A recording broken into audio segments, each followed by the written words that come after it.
Subscribe कीजिए हमारे channel Sonipat 24 को।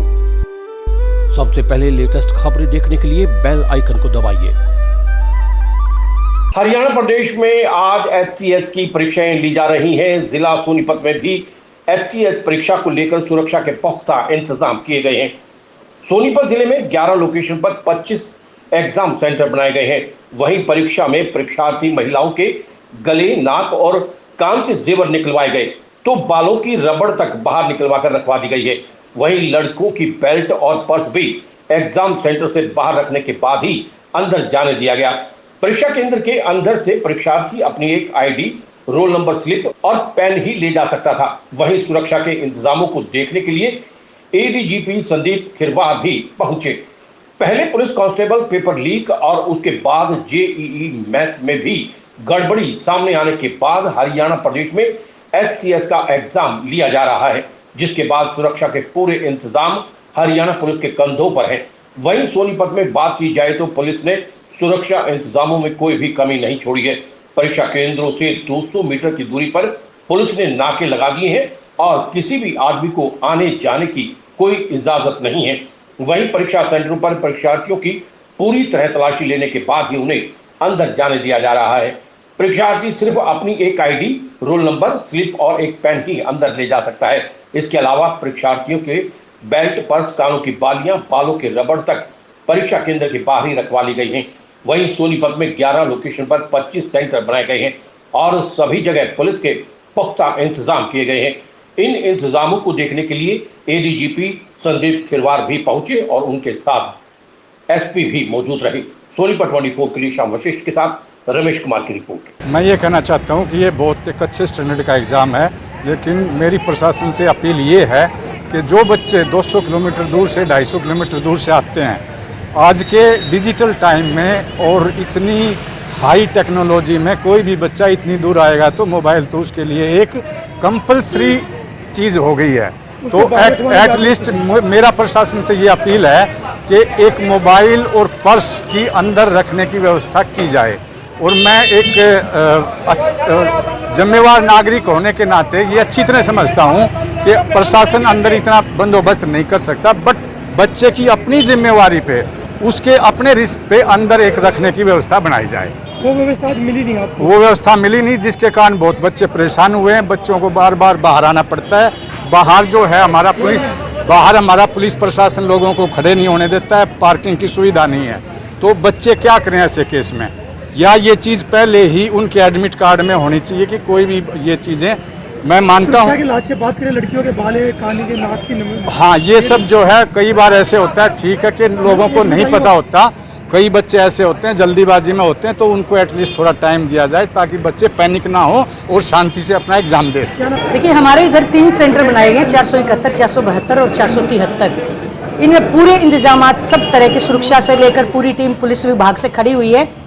ट्रैफिक पुलिस वाले बाहर खड़े हैं, पूरे ट्रैफिक को कंट्रोल करने वाले, अंदर पूरी फ्रिस्किंग टीम और बायोमेट्रिक टीम और जो कंसर्न्ड नोडल ऑफिसर्स हैं जो इस एग्ज़ाम के लिए, वो सब आए हुए हैं और प्रॉपर सुचारू रूप से सारी व्यवस्था, किसी प्रकार की अभी तक कोई कंप्लेंट हमें किसी संदर्भ में नहीं प्राप्त हुई है। क्या ले जाने दिया बच्चों को अंदर जो एग्जाम देने के लिए पहुंचे हैं? हमारे को सिर्फ हिदायतें दी गई हैं, सिर्फ बच्चा पेन, जिसका फ्रिस्किंग करवाया गया पेन का भी, और एक उनका रोल नंबर स्लिप और एक आईडी प्रूफ। इन 3 चीज़ों के अलावा चौथी चीज़ हमारे को बिल्कुल अलाउड नहीं। लड़कियां पहुंचेंगे, कान के बाले, रबड़ तक छल्ले भी निकलवा दिए। वो हम लोगों ने उतरवा के अपने पास सेफ बाकायदा उनकी एंट्री करके बच्चे का नाम लेके उनको जाते हुए वापस कर दिए जाएंगे, क्योंकि इस तरह की हिदायतें हमारे को प्रॉपर मिली हुई हैं कि इन चीज़ों के अलावा हम कोई भी चीज़ अंदर अलाउ नहीं कर सकते एग्जाम सेंटर में। टोटल हमारे पास 25 सेंटर्स हैं, 11 लोकेशन है। सुरक्षा के सारे इंतजाम हैं, उसके साथ साथ जो अभ्यर्थी हैं उनके लिए भी सारी सुविधाएं हमने इंश्योर करी हैं। किस तरह की हिदायत स्टूडेंट को एग्जाम के लिए दी गई है? देखिए, जो नॉर्मल गाइडलाइंस होती हैं कि किसी तरीके का इलेक्ट्रॉनिक डिवाइस अलाउड नहीं है, कोई ज्वेलरी अलाउड नहीं है, वॉचेस अलाउड नहीं है, क्योंकि ये सारी चीज़ें, वॉच है जैसे, पानी की सुविधा है, वो सब हमने प्रोवाइड करवा रखी हैं। देखिए, एचसीएस का जो एग्ज़ाम है ये एक बड़ा प्रेस्टिजियस एग्ज़ाम है हरियाणा सरकार का। तो इसमें हरियाणा पुलिस ने, एचपीएससी ने और लोकल एडमिनिस्ट्रेशन ने बड़ा व्यापक यहाँ पे प्रबंध किया है ताकि जो हमारा जो एग्ज़ामिनेशन है बिल्कुल फेयरली और स्मूथली कंडक्ट हो। तो हमारी रेंज में, रोहतक रेंज में, सोनीपत में हमारे सेंटर्स, यहाँ पर हमारी 11 लोकेशंस हैं और 25 सेंटर्स हैं। तो आज जैसे मैं ये हिंदू कॉलेज ऑफ इंजीनियरिंग में आया हूँ, यहाँ पर भी 2 सेंटर्स हैं। तो हमने यहाँ पे आकलन किया है, कई प्रकार के प्रबंध किए हैं। एक तो जो यहाँ पर जो कैंडिडेट्स जो घुस रहे हैं, जब when they are gaining entry into the premises, तो उनकी चेकिंग फिस्किंग हो रही है।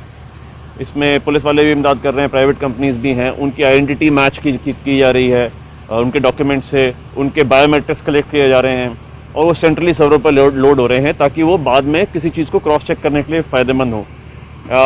जैसे पहले कुछ पास्ट में कुछ एक आध इंसिडेंट्स हुए थे कि जिसमें अनफेयर मींस का इस्तेमाल हुआ था, तो उसको कर्ब करने के लिए हमने कई प्रकार के प्रबंध किए हैं, जिसमें कि कोचिंग सेंटर्स को और फोटोकॉपी के सेंटर्स हैं उस पर भी हमने इंतज़ाम किए हैं ताकि उस जगह को मिसयूज़ ना हो सके। कोई भी जो बाहर के लोग कोई आके यहाँ पे आसपास के एरिया में ना कैंप कर रहे हो जो कि अनफेयर मींस को अडॉप्ट करने का कोई प्रयत्न करें। तो हमने पुलिस की तरफ से कई व्यापक संबंध के प्रबंध किए गए हैं और इसमें लोकल एडमिनिस्ट्रेशन भी हमारे साथ है, सिविक एडमिनिस्ट्रेशन। तो we are confident and hopeful कि we should be able to deliver a smooth and fair exam. कितने चरणों में ये एग्जाम है? ये आज 2 फेजेस में है, आज morning session and afternoon session में है। तो जैसे इस सेंटर पे लगभग इस लोकेशन पे 2 वो हैं एग्जामिनेशन सेंटर्स।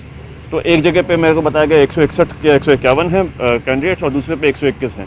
तो लगभग करीब 250 पौने 300 करीब कैंडिडेट्स हैं। टोटल सोनीपत ज़िले में लगभग 7000 कैंडिडेट्स हैं। सर, जिस तरह से जिस सेंटर पर आप पहुँचे हो, इस सेंटर पर जेईई मेन का पेपर हुआ था, उसमें भी लीक हुआ था, सीबीआई ने आरएडी भी की थी, और ऐसे कुछ शक्ति बढ़ाई गई ऐसे सेंटरों पे? देखिए, बढ़ाई गई है, हमने कई प्रकार के प्रबंध किए हैं जैसे मैंने आपको बताया भी।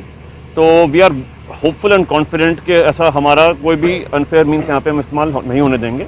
बाकी एचपीएससी ने भी बड़े व्यापक प्रबंध किए हैं एंड वी आर होपफुल कि कुछ पीछे विगत काल में कुछ गलतियाँ रही हैं, हमसे कुछ कमियाँ पेशियाँ रही हैं, उसको डिनाई नहीं किया जा सकता। उससे हमने लर्निंग्स ली हैं और उन लर्निंग्स को यहाँ पे अप्लाई करने का प्रयास है। So it is a battle of our competence, our efficiency का टेस्ट है और हरियाणा सरकार और हरियाणा पुलिस इसको बहुत सीरियसली ले रही है और हमारा प्रयास रहेगा कि हम कामयाब रहेंगे। जो शक्ति दूर से 200 किलोमीटर 150 किलोमीटर से आप पहुँचे, अकेले कुछ पहुँचे हैं, उनके पास पैसे थे और जेवर थे, उनको रखने की व्यवस्था सेंटरों पे नहीं मिल पाई थी। इसका मैं चेक कर लेता हूँ, तो इसमें ज़रूर कुछ ना कुछ प्रबंध किया होगा, नहीं होगा तो अभी भी हमको सॉर्ट आउट करने का प्रयास कर सकते हैं। परंतु एडवाइजरीज दिए गए थे, कॉलेज जो स्टूडेंट्स थे, कैंडिडेट्स को उनको एडवाइजरीज दिए गए थे क्योंकि हमने जो लर्निंग्स ली हैं उसके बारे में एडवाइजरी समय समय पर उनको दिए गए हैं कि आप क्या क्या चीज़ अलाउड है, क्या क्या चीज़ अलाउड नहीं है। कुछ रिस्पॉन्सिबिलिटी कैंडिडेट्स की भी है, यस हमारी भी रिस्पॉन्सिबिलिटी है, बट कुछ कैंडिडेट्स एक बार उनको इंटीमेशन दे दिया गया है उसके बाद कुछ रिस्पॉन्सिबिलिटी उनकी भी है। ठीक है, पैसे तो ऐसी चीज़ है कि पैसे लेकर इतनी दूर से आदमी आता है, फिर पैसों को भी बाहर तो हम देखते हैं, अभी विल टेक एन अपडेट, कुछ ना कुछ का प्रबंध कर लेंगे, परंतु हमने एडवाइजरी सबको दी है।